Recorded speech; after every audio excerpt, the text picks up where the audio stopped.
Why Uganda needs a national dialogue. What if the greatest challenge facing Uganda is not simply who leads the country, but how we solve our differences as a nation? For decades, Uganda has experienced political disagreements over elections, governance, constitutional change, economic development, and the role of state institutions.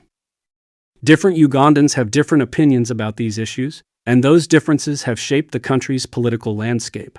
One proposal that has been discussed by political leaders, religious leaders, civil society organizations, and other citizens at various times is the idea of a national dialogue. But what does that mean? Could it help address long-standing challenges? And what might such a process involve? Welcome to Uganda Reform TV, where we discuss governance, constitutional reform, strong institutions, and civic education. What is a national dialogue? A national dialogue is a structured process that brings together different parts of society to discuss important national issues peacefully. Participants may include representatives from government, opposition parties, civil society, cultural institutions, religious organizations, youth, women, professionals, business leaders, and other community voices. The goal is not to make everyone agree on everything.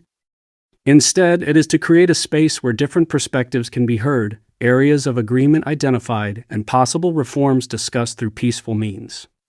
Many countries have used national dialogues during periods of political tension or transition, though each country's experience has been different. Why do some people call for national dialogue? Supporters of a national dialogue argue that Uganda faces important questions about governance and institutions that deserve broad public discussion. Among the topics often raised are electoral reforms, constitutional review, strengthening independent institutions, rule of law, human rights, economic opportunity, national unity and reconciliation. Some citizens also express concern that long periods under the same political leadership can affect democratic renewal and institutional development. Others argue that continuity provides stability and experience. These differing viewpoints are exactly why dialogue can matter. Rather than allowing disagreements to deepen divisions, a structured national conversation provides an opportunity for ideas to be debated peacefully. Why institutions matter. History shows that strong countries are built not only by leaders but also by strong institutions, independent courts, professional public service, transparent elections, a parliament that performs effective oversight, respect for constitutional processes. These institutions help ensure that government continues to function regardless of who is in office. When institutions are trusted, citizens have greater confidence that disputes can be resolved through lawful and peaceful means. Learning from other countries, 730 countries around the world have used dialogue and constitutional reform in different ways. South Africa's transition involved extensive negotiations that helped establish a new constitutional order.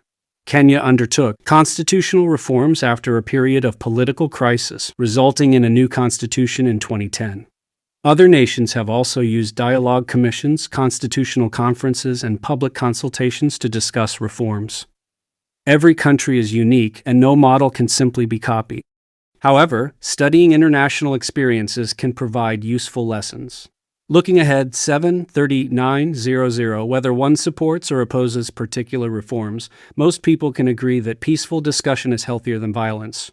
Constructive debate, respect for different opinions, strong institutions, equal treatment under the law, public participation. These principles are important in any democratic society. National dialogue is not about forcing one political view on everyone. It is about creating opportunities for citizens to discuss the country's future respectfully and peacefully. Uganda's future will ultimately be shaped not only by leaders but by its citizens. Meaningful dialogue, respect for constitutional processes, and strong public institutions are among the ideas many people believe can contribute to long-term national development. Whether Uganda should pursue a national dialogue and what such a process should look like is a question for citizens to discuss openly and peacefully. Thank you for watching Uganda Reform TV. If you found this discussion helpful, subscribe, share the video, and join the conversation respectfully in the comments.